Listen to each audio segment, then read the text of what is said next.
Hello and welcome to the World Soccer Talk podcast, your weekly dose of talking about watching soccer on TV, online and apps. Coming up on episode 18 of the World Soccer Talk podcast, we discuss big news and rumors about European soccer TV rights in the USA, good news for Sling TV customers on Amazon Fire, as well as details about the biggest club match probably in the US this summer, and much, much more. Kartik, Krishnaiyer is my co-host. Kartik, how are you? I'm doing quite well, Chris. How about you? Good, good. It's been a long time since we've seen each other. It's been literally maybe just about an hour. Both Kartik and I today were at the Sportel conference in Miami, and we'll get more into that in a little bit in terms of some of the findings and what we learned there. But it's been a busy week for our industry. The funny thing, Kartik, is when we started this podcast, this kind of new 2.0 or 3.0 version of this one back in, I think it was October, sometimes I thought, like, well, would we have enough news each week to kind of to talk about? And what's happened, I don't know about you, Kartik, but we have so much news that sometimes it's hard to cram it all in each episode. Yeah, that's certainly been the case, and in some cases the episodes have gone much longer than our old weekly review podcast did, because there's so much TV and broadcast and streaming news. Which is hard to believe, though, too, because some of those older versions, which are great and had some great analysis, went pretty long, or seemed to go pretty long, and these seem to go a little bit longer than that sometimes too. But we try to pack it in with all the information and news, and we're going to start off with what we've been watching this past week. And on my side, Kartik, there was lots of highs and lows, so I'll go through the lows first. And there was a couple of highs, but some of the lows I saw, I mean, this past weekend was a strange weekend for me, because I was basically channel surfing, just trying to find a really exciting game to watch. So I started out, I think, on Saturday morning watching Hull against Swansea. Of course, this was an FA Cup weekend with the quarterfinals, and not a lot of Premier League matches, but obviously I watched Swansea. It was a really, really dull match, and this one was, if I wasn't a Swansea City supporter, I wouldn't have watched it, but a very dull and very disappointing result. From there, I tuned into Arsenal against Lincoln in the FA Cup and watched about 15 minutes of the second half of this match, but I turned it off after Arsenal scored the third goal, so I was kind of very disappointed in that one in terms of thinking that it'd at least be more competitive. Then I switched to, for the first time in months, I watched Goal TV, and I watched Palmeiras against Sao Paulo in the Sao Paulo derby. And I watched, I think, maybe the first 20 minutes. But the style of play, Kartik, it's been a while since I've watched Brazilian soccer, but it's very slow tempo, very sleepy. The players were basically walking around the pitch. And for a Saturday afternoon when I'm kind of trying to find something really exciting, it was a bit of a snoozer. Then on Sunday, I think with the time change, I forgot about the Celtic against Rangers match, and I watched the last 5 minutes of it on FS1 with commentary by Ian Crocker. That was entertaining, but it was just 5 minutes. Then I switched to Spurs against Millwall in the FA Cup, and I don't know about you, Kartik, but Millwall was absolutely terrible. And this was a match that within the first 5 or 10 minutes, you could see that Spurs were going to win this one by a large margin. I watched the first 40 minutes until Spurs went 2-0 up, and at that point I switched the game off. So far then, and Kartik, then I tuned into Schalke against Augsburg on Sunday.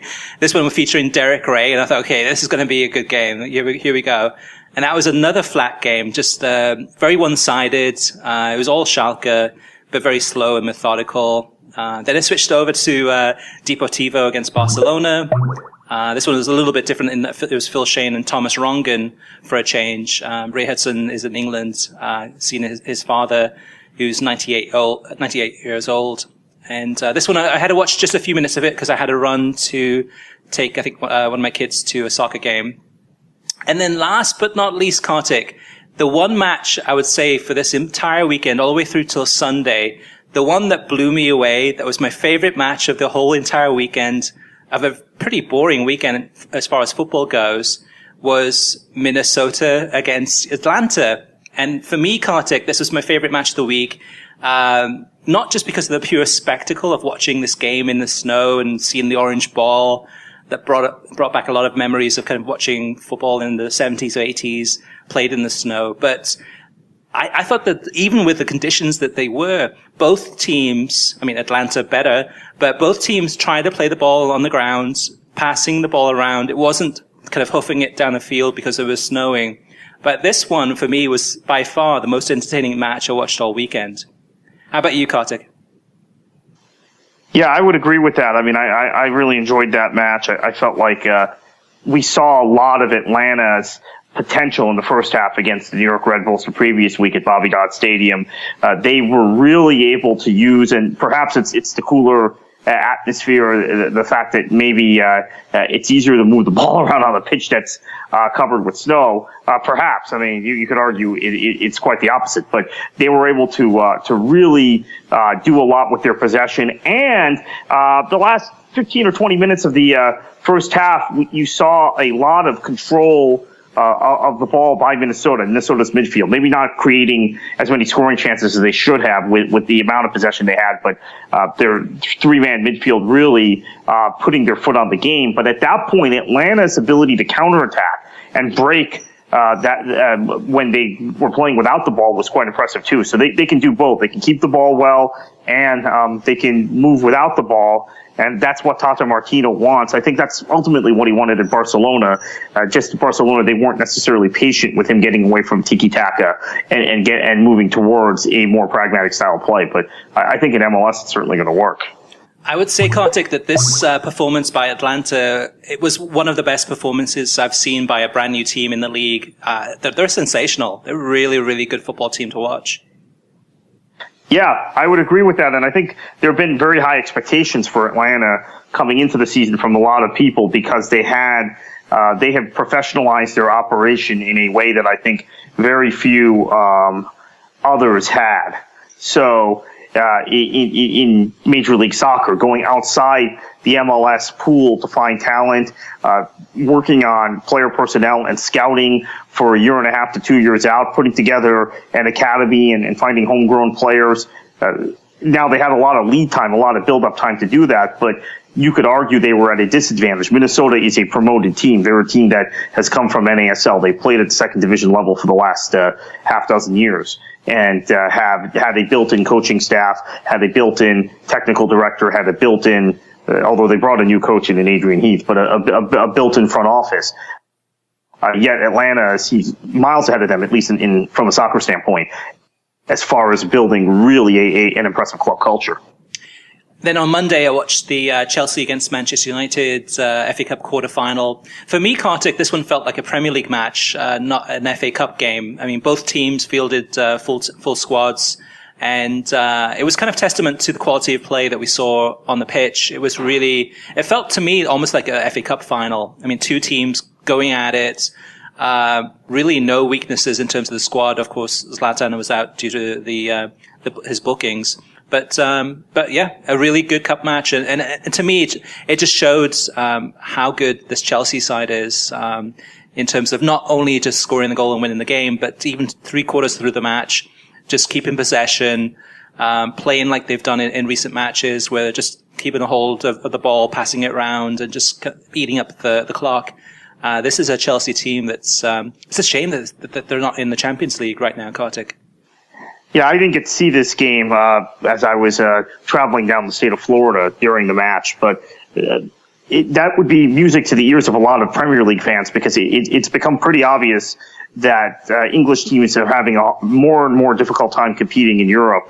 From 2005 to 2009, English clubs dominated the Champions League, in spite of the fact that the Champions League title was won in 2007 and 2009 by non-English teams. During that period, England put 3 of 4 teams in the semifinals most seasons and had a team in the final every single year. And since then, England has had a hard time competing. I'll give you this stat. We've seen 4 English clubs make the quarterfinals of the Champions League in the last 5 years. We've seen 6 French clubs and 9 German clubs, or I shouldn't say clubs, but appearances. You've got appearances by German teams 9 times in the quarterfinals in the last 5 years. Now, obviously, Bayern has made it all 5 years. But that means there have been 4 other appearances by German clubs in that period. And the same can be said for France, where obviously PSG made it 4 of those 5 years. You've had Monaco make it twice.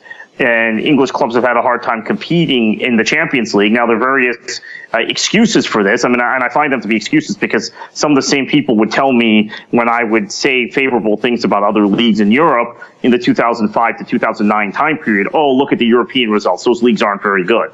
Now it's, oh, well, the Premier League is so hyper competitive and those teams don't have to worry about league play. That's why every Spanish team is advancing in Europa League and Champions League. I mean, it's just illogical to me. I mean, the Spanish teams keep winning in both competitions, yet somehow the Premier League is stronger to these people who make these arguments. But my point is, if Chelsea is playing that way, it would probably be major music to the ears of English football proponents because England does not have a team that can compete in Europe. Let's just be perfectly honest about it. They don't have a single team that's built the right way, other than perhaps Chelsea, to compete in European competitions. So at a high level, I mean, I'm not just talking about getting out of groups, but be a threat to win a competition. So that's great to hear, and the FA Cup is a good audition for them for Champions League next year.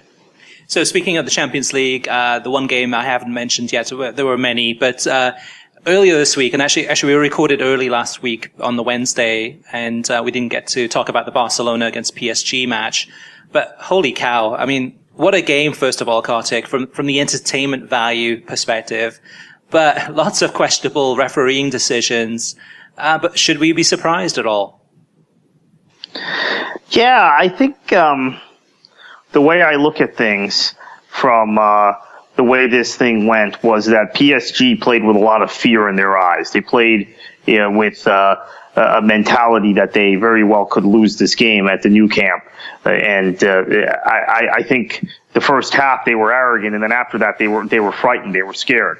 That having been said, I mean there's a consistent pattern I'm not saying it's intentional, it's deliberate, but there's a consistent pattern going back to the semifinal in 2009 when Overbu was the official against Chelsea at Stamford Bridge, and Barcelona getting calls at critical times in important knockout stage matches. There was that match in 2009. There was the second leg at the new camp in 2010 against Inter, where Inter still won, but you had the early sending off and Jose forced to play with 10 men.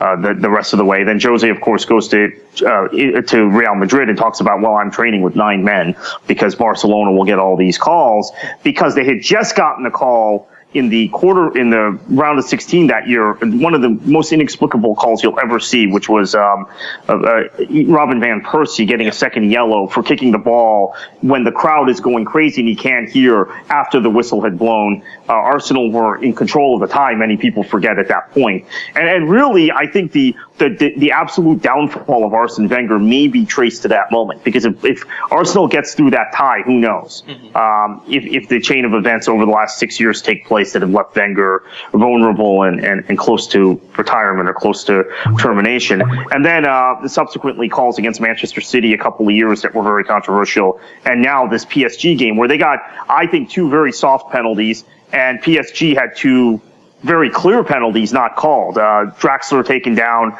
I think that was pretty obvious. Was it Draxler taken down, or well, there were 2 very obvious penalties, one of which was in the 9th minute of the game. Yeah, okay, right. And I think it's done at that point if PSG gets a goal that early. So it was an amazing comeback. It was disappointing from the PSG perspective to see them wilt again in Champions League and to see the fear in the eyes of their players. But I have to say, it leaves a bit of a sour taste in my mouth, because I don't think Barcelona, for how remarkable that was, I don't think they get back and win this tie without the help of the officials. And I think there's too little being talked about the fact that PSG did beat them 4-0 back in Paris, and the achievement that was without any controversial calls. Now it's as if that never happened in the narrative that has followed this game. So I think it's a bit unfortunate. Yeah, Neymar's dive was unforgivable. I mean, it just goes to show how difficult it is to be a referee, though, too, in terms of looking at that and seeing how, again, he's anticipating the foul and essentially throws his body to make contact with the PSG defender and gets a penalty. And it's just so difficult. And that's even with, 3 or 4 different, TV replays, slow-mo, different angles. I mean, that's the only way we can really clearly see that shouldn't have been a penalty. But of course, the referees don't have that technology and they don't have that, ability to do that. And they have to make the live call. So I can easily see how the referee would have awarded a penalty in that one instance there. But, fair play to Barcelona, I guess, in terms of understanding the rules and playing within the rules of the game and just trying to eke out as best as they can to get the win, which it was a fantastic experience to watch it. Just had a little bit of a bitter taste in my mouth in terms of the officiating, but still, what an incredible match. I will say, though, Kartik, that I've been impressed by Fox's coverage of the Champions League. One of the things that stood out for me on this match was, I don't remember if it's halftime or post-match, but it was Brad Friedel, which, and he's growing on me in terms of his studio analysis. And the part that stood out for me was Friedel standing his ground during a discussion, again, either post-match or halftime, and telling Lallis, "Can you let me finish?" during a discussion on air? Because every time that Friedel was trying to make a comment, Lallis kept on stepping on over him and just interrupting him. And, I mean, fair play to Friedel for standing his ground and, trying to get the message across. Let me just finish so I can share my thought. But, yeah, I've been impressed by, some of the moments here and there from Fox. And in a way, it's kind of ironic in terms of they're losing the Champions League coverage, next season, but maybe they're starting to find their feet finally.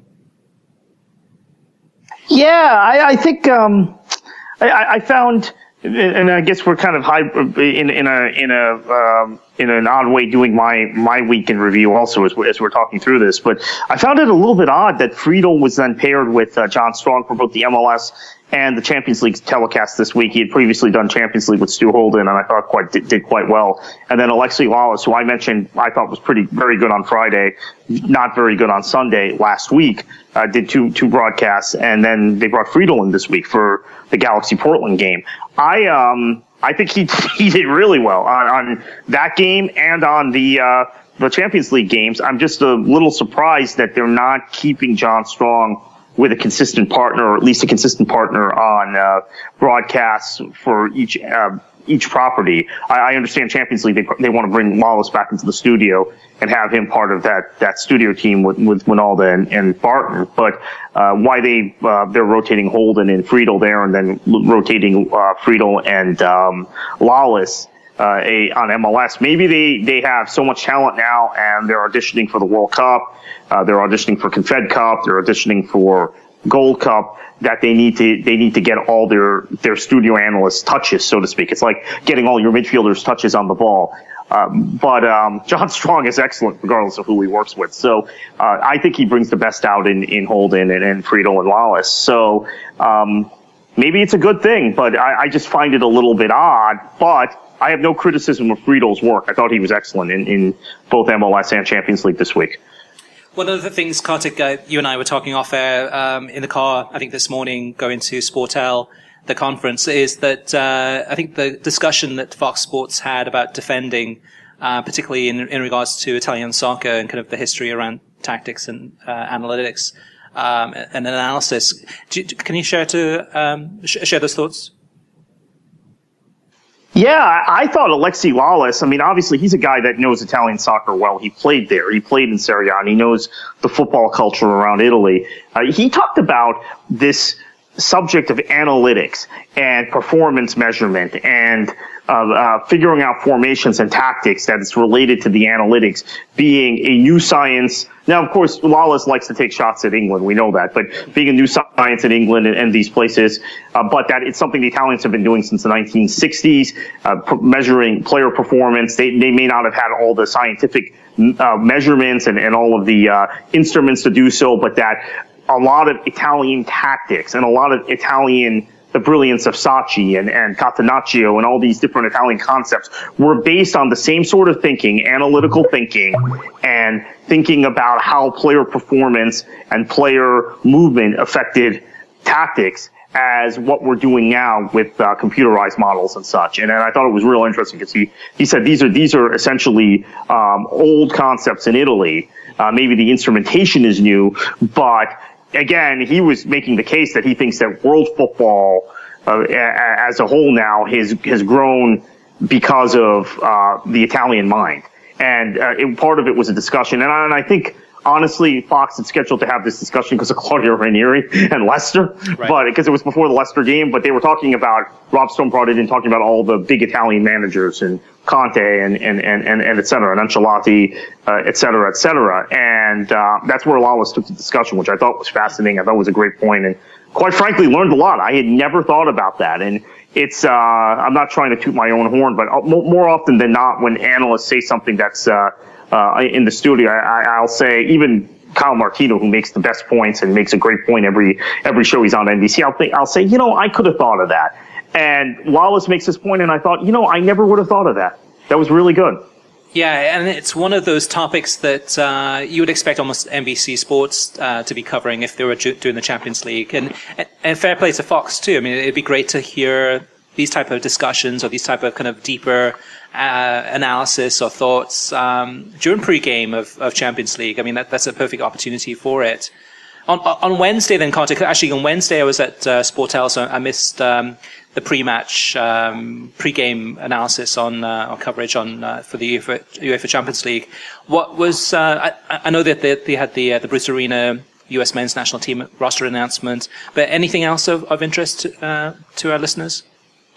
Yeah, I thought Warren Barton was really good in analyzing after the Manchester City loss to Monaco, how poor Manchester City's defending is. And this is an ex-defender, of course, giving that analysis. Barton's not always my favorite, but he was really good pre-game and post-game with Manchester City, and kind of the mistakes tactically, the mistakes in positioning, in reading the game, and made a pretty remarkable comment, which I happen to agree with, but I know I'll get killed. I'll probably get killed by our listeners for this. He said, if Pep Guardiola is the greatest manager in the world, you have to be able to make average players better than average players, good players, great players. And Manchester City, he has not been able to do that. And I want to remind people who keep saying, making excuses for Pep, that this club won the title under Roberto Mancini, a manager who's subsequently got fired and then got fired by Inter, and in many minds wasn't a good enough hire for Leicester City when they fired Ranieri, and so they didn't hire him. And they also won the title under Pellegrini with very much a similar squad. Now the squad's older, but Pellegrini got panned last year for these sorts of performances. And I had actually defended Pellegrini at the time, saying, look, I think the team has gotten kind of old and tired, and it very easily could have gone the way of United or Chelsea. Chelsea's now back, but very easily could have gone that way. And somehow Pellegrini, because he was a players coach, kept the players on side, and they kept playing for him, and they got it out a fourth place finish.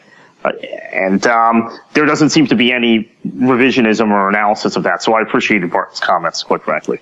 Yeah, I mean, Manchester City, though, Kartik, I mean, how many times could they have thrown this game away? I mean, in both legs, it's just seemed that, all they needed was just that one goal, or conceding one goal less, or it just seemed to be so frustrating watching this. And it goes back to, how many times have we seen City in the Champions League just almost like stabbing themselves in the back? Just hurting themselves in terms of whether it's defending mistakes or not being able to score enough goals. Yeah, not scoring enough goals is not really the problem. It's the inability to defend. And look, they conceded 6 goals over 2 legs, and it very easily could have been twice that. Like, Caballero made a couple good saves. He ended up eventually, and this is an indication of a goalkeeper that doesn't trust his back line. He ended up coming off his line more and more as both the first and second leg wore on, because the trust I think he had lost in his back four in both matches, and in fact made I think saves that could have been decisive at the end of the first leg from point blank range on Falcao, and obviously saved a penalty also in that leg. And then also late in the game when he came off his line, and I think that was shaping up to be a goal if he had it on a cross in leg 2. Yet Manchester City still lost. So it was defensive errors, and that's something we've been seeing quite honestly since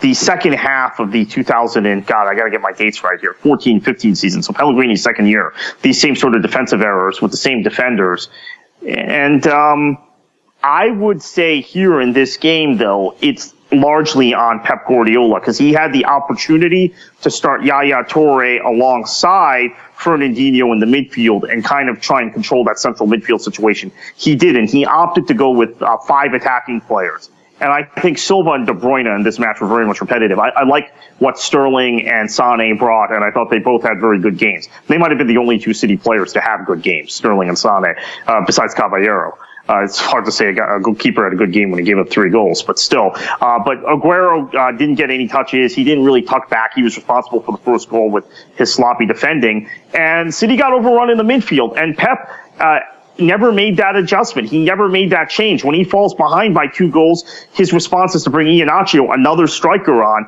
not stabilize the midfield, which to me was very disappointing for a guy who's supposed to be the greatest tactical manager on the planet. And never then brought any other subs on after he brought Iheanacho on. He didn't bring Jesus Navas on, who, with his pace against a clearly tiring side, may have made a difference. We know he doesn't like Navas. We know Navas isn't a particularly good crosser of the ball, but he has bags of pace. Or bring Toure on. So I think it was mismanagement that cost City the tie. And people don't want to hear that because they anointed Pep Guardiola as this genius. But he's having a rough go of it this season, quite frankly.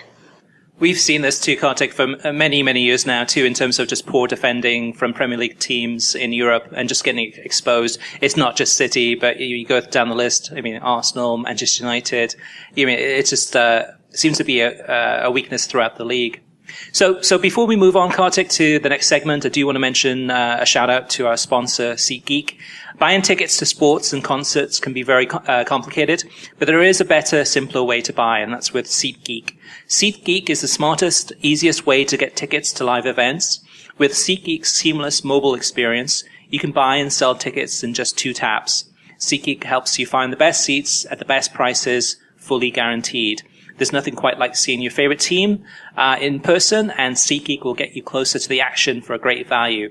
Now, I have the SeatGeek app on my phone, and it's by far the easiest way I've found to shop for tickets, and I can be anywhere, basically, and with just a few taps, I can instantly find tickets. SeatGeek is designed to help make your ticket buying experience easier than ever. It saves you time and money by searching multiple ticket sites to compare prices and find great deals. And to get the most bang for your buck, we've got a special offer for you. So listeners to World Soccer Talk get a $20 rebate off their first SeatGeek purchase.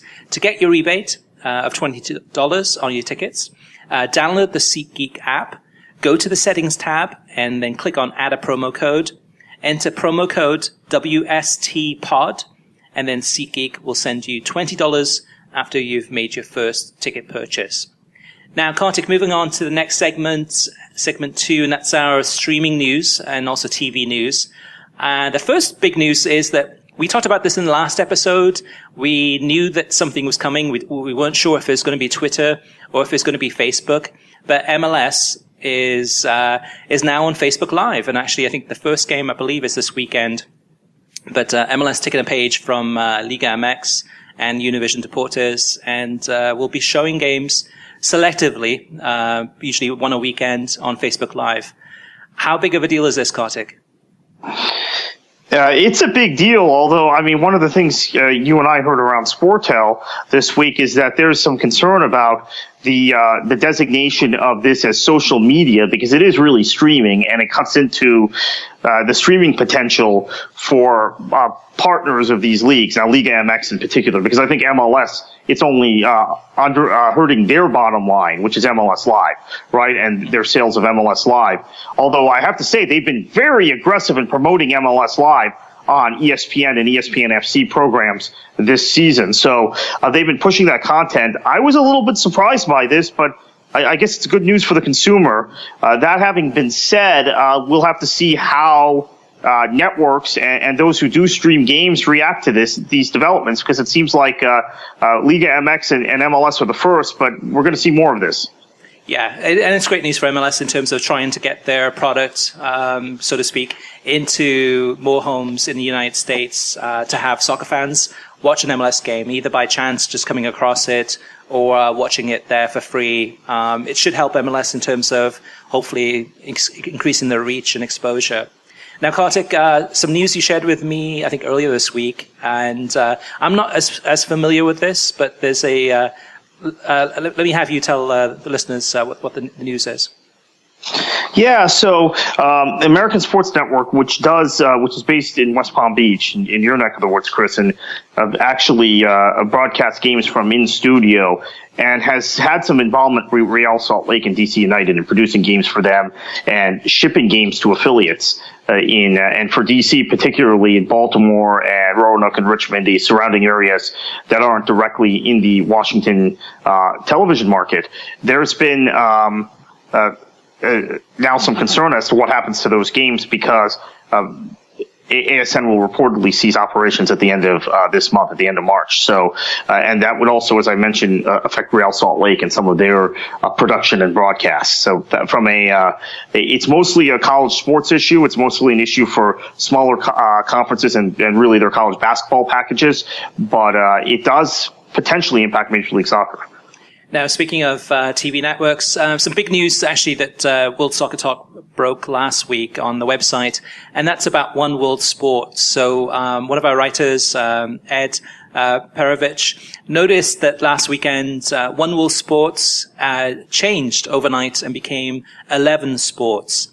So we wrote the story in terms of what looked like a potential takeover of One World Sports. And One World Sports, for those who may not remember, I mean, they have Arsenal TV. They used to have the AFC Champions League from Asia. They also have Bayern Munich TV, Chelsea TV, darts, cricket, Cosmos, of course. I mean, lots of different properties.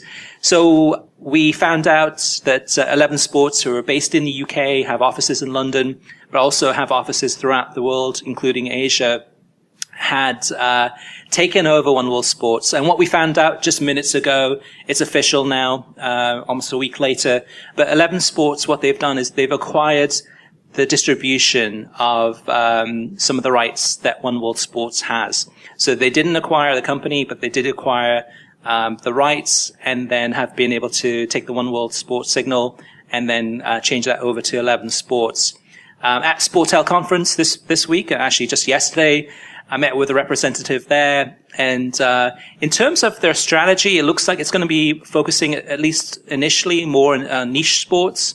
So we might be able to see whether it's college soccer or soccer that from different parts of the globe that usually isn't covered in the US, or even soccer at a youth level, as well as lacrosse and other sports. That's the way they're looking at focusing. The big focus really for them is live sports. That's what they want to focus on. And what may become a niche player in the sports industry in the US, maybe that will grow over time, but that's their focus now. And what it means in terms of the Cosmos is that I don't believe the Cosmos are going to be on 11 Sports. So we'll have to wait and see in terms of the NASL TV announcement and the schedule of that. But I wouldn't expect to see Cosmos games on what was One World Sports, but is now 11 Sports. So there you go. So there's the latest details about that. Right, and I think it goes beyond that because the last two seasons, One World Sports showed oftentimes a midweek NASL game nationally, which did not include the Cosmos, and produced a weekly highlight show, which I think those bumper programs are critical to growing the profile of a league. In fact, when I worked at the NASL, I was the original communications director of that league, actually, for those who don't know that listen. I had advocated putting a highlight show on Gold TV before we showed live games, which is what we did, because I felt like that was the only way you could build the profile for a second division with teams that are largely anonymous and just not well known. So that's a loss for NASL. And Kartik, any news from the two Robbies? Yeah, so Robbie Earl kind of stuck up in my inbox on me, completely unrelated to broadcasting. Robbie Earl has been named the technical director for AYSO, which is, I think, a really neat thing, and for me, I believe an opportunity to see Robbie Earle maybe expand his technical thoughts in how he presents himself in the studio for NBC. So it was interesting to see that he got this job, and we saw a lot of this in the early days when soccer broadcasting was less full time. People doing jobs outside of their broadcast jobs in the game on the technical side or front offices. I remember when Adrian Healy used to double as a broadcaster and also work as the communications director for an A-League team. I've done some of that myself. But Robbie Mustoe was an assistant at Boston College while he was broadcasting on ESPN for a little bit. And it seems to have gotten away from that as broadcasting became more and more full-time. Eric Winalda, of course, the great exception, just because he has a hankering to coach and to teach. So coaching the Atlanta Silverbacks in the NASL by day and by night on Fox Soccer or Fox Sports. But this is kind of neat. So I'm looking forward to seeing the tangible results. And Chris, you're very familiar with AYSO, more so than me. You've had family members involved in the programs. Yeah, my wife's a coach. I was a coach at one point before hanging up my coaching badges. But all of my kids play or have played AYSO, so it's something that's near and dear to my heart. And hopefully Robbie can make quite a positive impression there in terms of from the technical director side, and maybe push through some new initiatives. So Kartik, big news this past week, and that is El Clasico Miami. So what we know so far is July 29th, it's going to be the International Champions Cup, the first match that they've officially announced. It's going to be Barcelona against Real Madrid in Miami at the Hard Rock Stadium, which is where the Miami Dolphins play. From a TV perspective for International Champions Cup, there are going to be 12 games. 8 of them will be on ESPN, and then 4 of them on ESPN2. And it's an interesting perspective, or interesting place in this one, Kartik, because not long ago, the International Champions Cup, in terms of at least TV rights, was something that it was kind of people were kind of passing the baton, not sure who was going to pick it up, I think, as of last year. And so who's the big winners on this one, and who's the big losers, Kartik? Well, that's a real good question. I think when you look at what happened was that Fox made a decision. Now, Fox had carried the tournament for the first 3 years of its existence and had done a lot to promote it, if you remember, and it actually spent a certain degree of resources on the promotion of the tournament. It really didn't take off as a TV property. And I think that we saw some very good attendances in year one, but in year two, other than the Big House game, we didn't see a whole lot in terms of big attendances. And I've always had this feeling that the American audience is getting more sophisticated about what are essentially meaningless friendlies with teams that are in their preseasons. But it seems the matchups and the buy-in from getting Barcelona and Real Madrid together and getting Man United and Man City together, that's a little tease, by the way. I'm not going to go any further than that. The opportunity to do things like that has now given the tournament a second wind, and ESPN got the rights on the cheap. And ESPN isn't involved in any other club soccer other than MLS right now. They do have, obviously, the rights to Copa del Rey and to the German Cup, but those are cup competitions. They don't have any other leagues, so to speak. But this is a good thing to kind of keep ESPN in the game. And I think there's going to be so much curiosity over this Super Clasico, this El Clasico being held in Miami, being held on U.S. soil. It's not whether it's Miami or it's Austin, Texas, or Minneapolis, wherever, Omaha, Nebraska. The fact that this match is being held outside of Spain, I think it's going to create such a demand, at least for one game, that they're going to get a really good rating. And it is what night of the week is it, Chris? It's Saturday. It's Saturday night. Yeah, July 29th. I think it's 7:30 kickoff. I would say, Kartik, without any shadow of a doubt, that this is going to be the most highly anticipated club soccer game on U.S. soil ever. Not the biggest in terms of attendance, but the most highly anticipated. There's a few reasons. Well, it would be the biggest in terms of attendance if they played in the biggest stadium. Oh, yeah. Because I mean, they could sell tickets. They could print tickets from now until the cows come home, so to speak, for this game and sell. Yeah, but in terms of the demand for tickets, it's been absolutely incredible in terms of what I've seen even from my own website, from World Soccer Talk, is the amount of people that are asking information about pre-sale ticket codes and how can they get tickets. The demand is, I've never seen anything like this for a game of soccer in the United States, other than, of course, a World Cup in '94. But the prices, though, Kartik, I mean, they go on sale officially, I believe, this weekend, but the prices, it starts at $180. The decent seats there are roughly $700, and they go up from there too. So, I mean, in terms of price, I mean, it's like really scandalous pricing in my regard. But it's going to be a huge demand, and this is going to sell out even at those high ticket prices. And I would also point out that we've never had a game between two big European clubs in prime time on a major American network on a Saturday. Okay, we've had these games that have been shown on NBC in the middle of the day from the Premier League. We've had games. The last time Real Madrid played Barcelona on a network other than Goal TV European was in the Champions League in 2011. But Fox and those were on Fox Sports Regional Network. So here in Florida, it was on Fox Sports Florida. But those games were, I think maybe one of the legs was on FX, but they were midweek. They were mid-afternoon, midweek. Mm-hmm. So Fox wasn't able to really go to town on that because of the timing of those Champions League games, and they haven't met in a Champions League final. So this is going to be, I think, also a test of the interest in the sport, because I think everybody's going to watch this game. Mm-hmm. For curiosity. It's Real Madrid, Barcelona. It's at an accessible time. It's on an accessible channel. It's Messi. It's Ronaldo. It's Benzema. It's Bale. It's Neymar, etc. Yeah, and for MLS, I think they're going to be worried about this one to a certain extent, Kartik, because it's just a few days before the MLS All-Star game.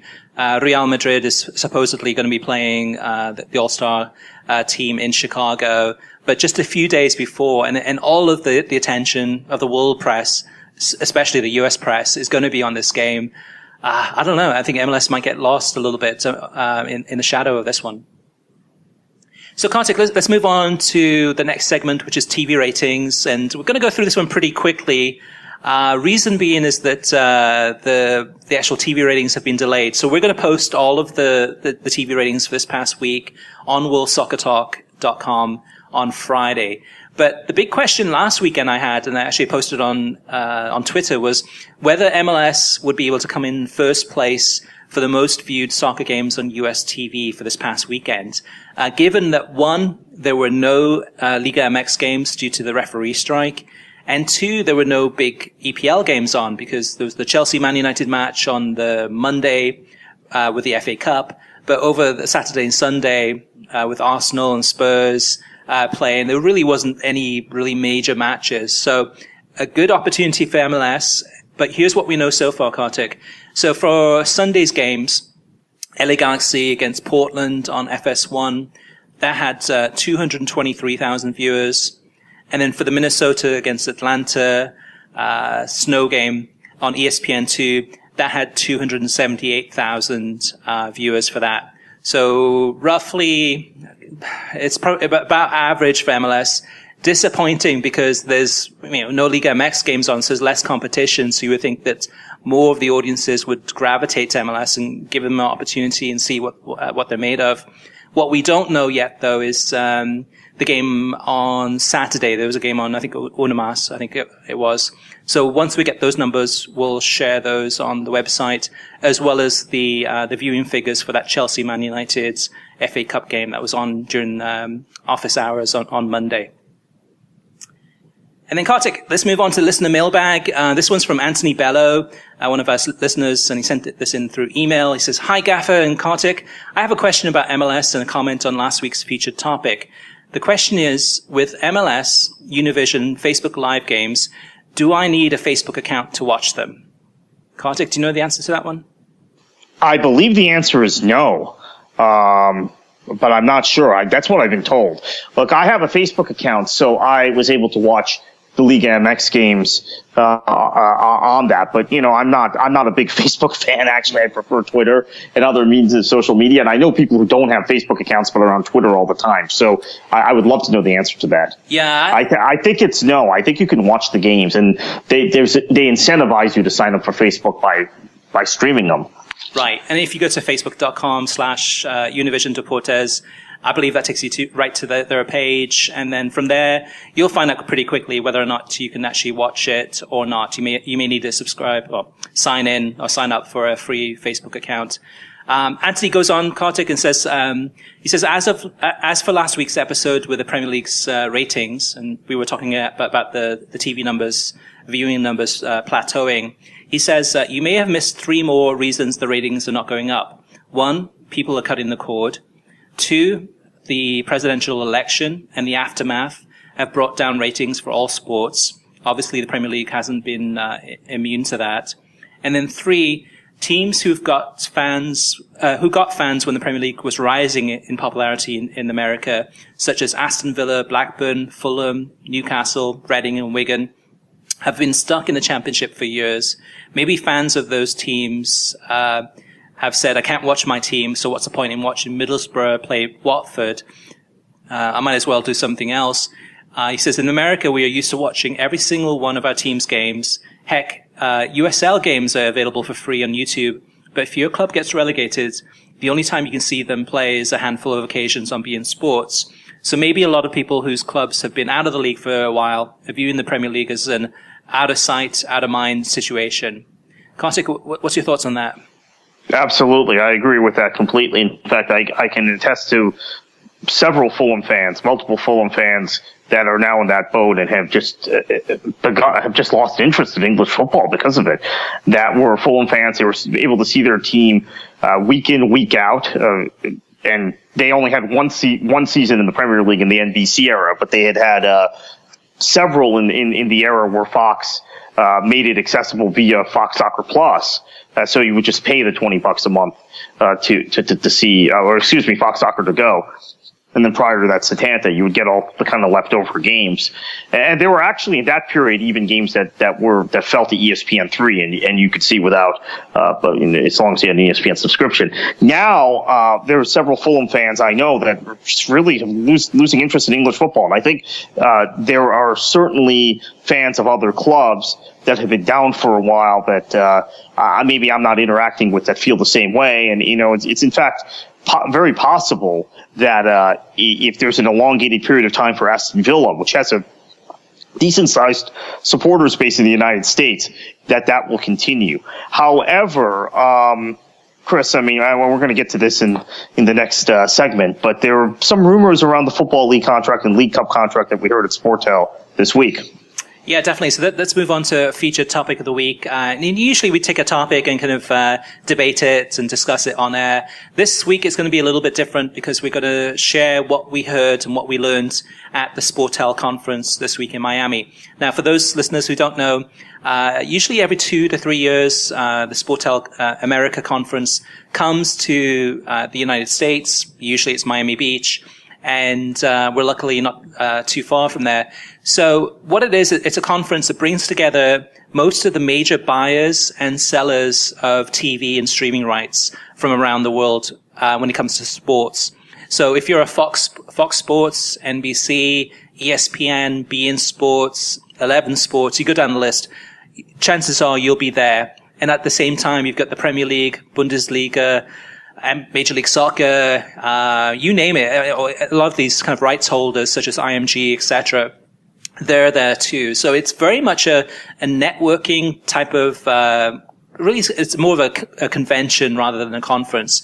So it's bringing together these folks from around the world, descending on Miami. Oftentimes it's also for Latin America. So you've got a lot of people from Brazil, Argentina, etc. And this is a place where deals are done, where negotiations are done, where, whether it's the Premier League and you're interested in, discussing selling your rights, which at this point you're not, but at least you're kind of laying the groundwork for selling the next cycle of TV rights. And So there you are, and you'll meet with different people from around the world that may be interested in learning more about what the Premier League's working on, just as one example.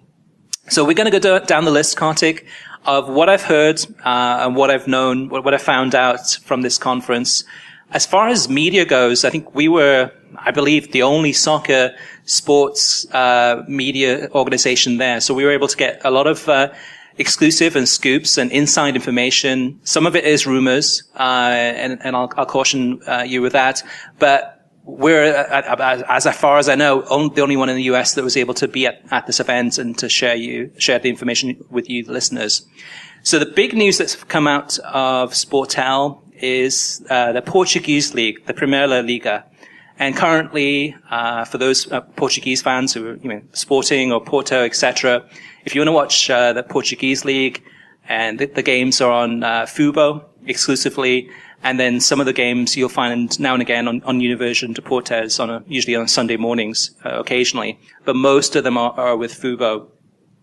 For the next season, what we've learned is that Goal TV has acquired the rights to the Portuguese league, both the English and Spanish rights, and we believe also the Portuguese rights. And for Goal TV, this is big news because for the last few years they've been really they've gotten rid of a lot of the rights that they did have. They've reduced their spending, probably financially. Actually, they're probably in a better position now, even though they're less relevant. But for Goal TV, this is a big opportunity for them to kind of bounce back and have subscribers hopefully sign up to Goal TV to watch the Portuguese league. Kartik, any insights on this in terms of maybe how big the Portuguese league is in terms of viewers, or at least kind of your thoughts?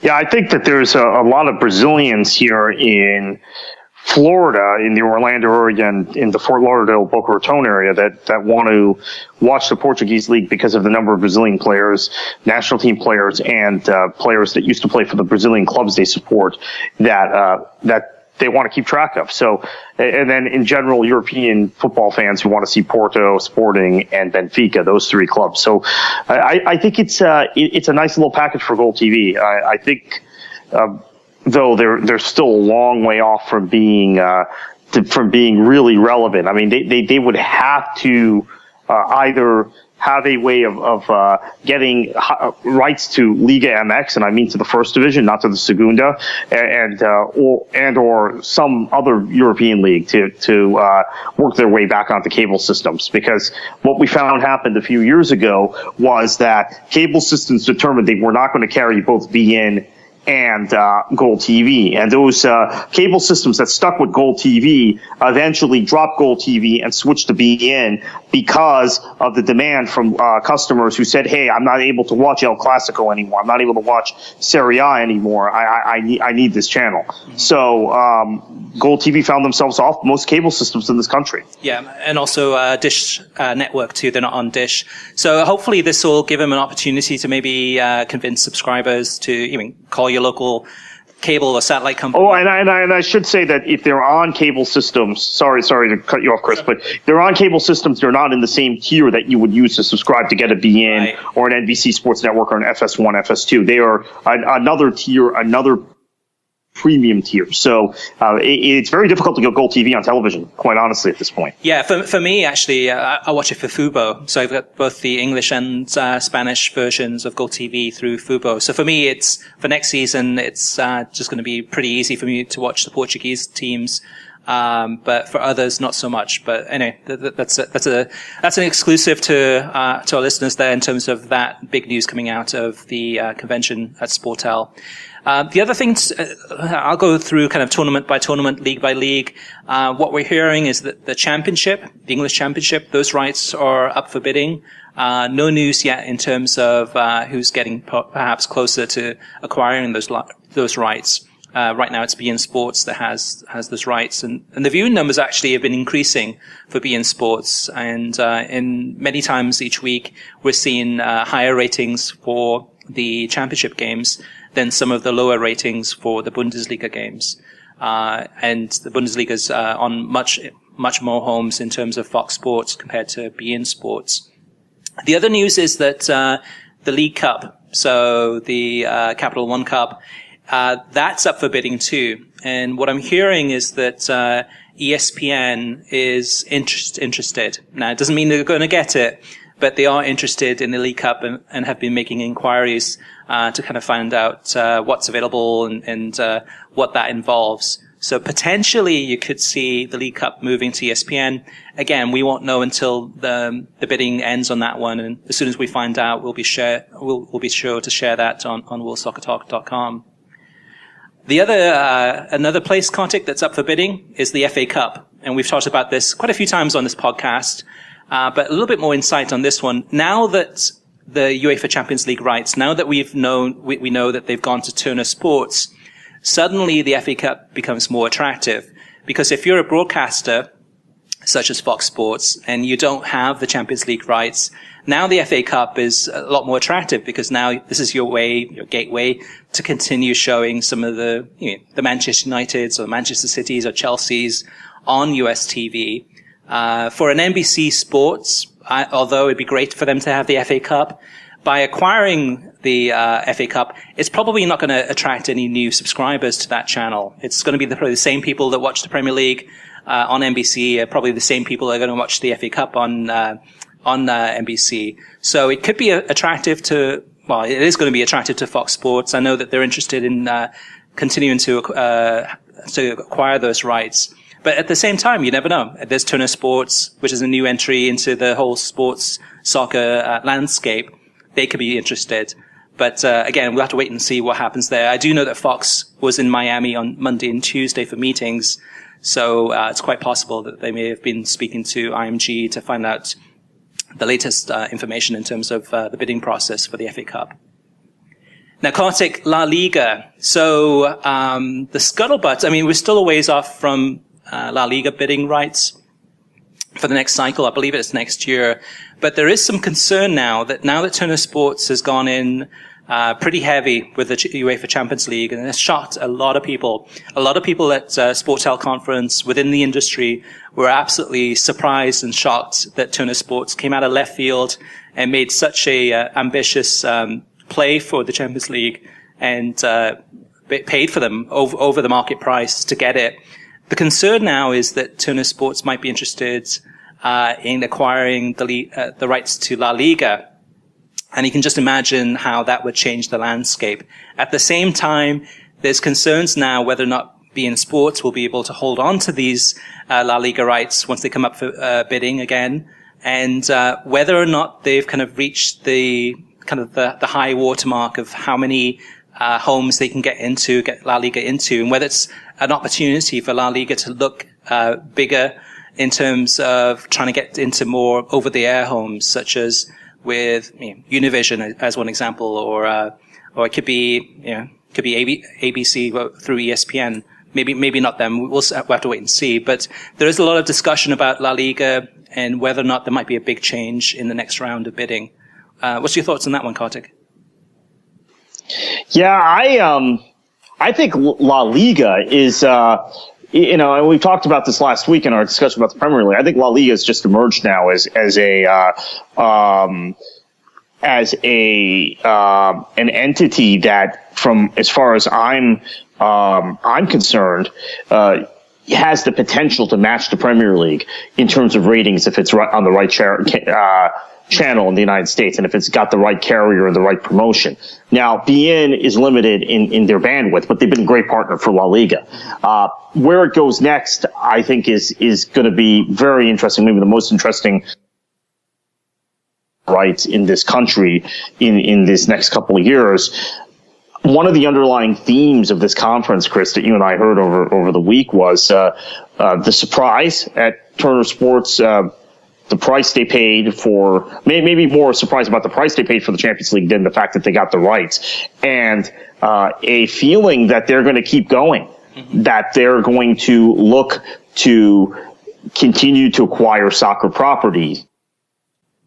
Yeah, Kartik, that's interesting that you mentioned that too, because, again, the rumors, and this is not confirmed by any means, but the rumors I'm hearing in terms of the Argentine Primera division is that Turner Sports has acquired the rights globally for the league for the next 5 years, which includes the United States, of course. So that's a big move. So if they're able to actually acquire the Argentine league with, Boca Juniors, River Plate, etc. And at the same time, we know that they have the UEFA Champions League. They might be interested in La Liga. Who knows what else they may be interested in too, or at least inquiring. That changes the landscape. That's a new competitor into the landscape where, that's going to bring up the prices of soccer TV rights across the board. But, going back to La Liga just for a second too. Because when you think about it, when you think of the Barcelonas, Real Madrids, Atletis, Sevilla at this stage too, in terms of if those matches were on over the air, if they were on Univision or something like that, imagine what the viewing numbers would be for those games. For those big matchups, they would be far greater than the Premier League. Such is the kind of the reach and popularity, especially Real Madrid and Barcelona, of course. But I think La Liga is definitely going to be looking at the possibilities there and how do they go to the next level. Going with a partner that has over-the-air access would be a huge move for them. And at the same time too, maybe Turner Sports, maybe that's something that may be of interest to them too, in terms of, we've talked about this on the last podcast too, with, TNT and TBS and kind of the Turner side of things, as well as digitally. There's some big opportunities here for not just the La Liga, but for other leagues, other soccer leagues from around the world that are interested in this US market. All right, Kartik. So where can listeners find you on the internet? Where can they hit you up with some questions or feedback to you? KKFLA737 is the easiest place to find me on Twitter, and I interact. I generally respond to comments, so have at me there. Okay, and you don't like something I say on the podcast, feel free to bug me about it. Okay, I will. And for those listeners who want to send us feedback or questions or comments, feel free. We love to get feedback, and we will read that out on air for you. Email, it's web@worldsoccertalk.com. Twitter is WSoccerTalk, and then Facebook is facebook.com/worldsoccertalk. So thank you for listening. You can get a new episode of the World Soccer Talk podcast every Thursday. Every episode is released on SoundCloud, YouTube, Stitcher, iTunes, Audio Boom, and worldsoccertalk.com. If you like the show, share it with your friends on social media and give us a review. Kartik, over to you. Unless you're in Minnesota and you're freezing during a football match where your team is conceding 6 goals, you're enjoying your football this week.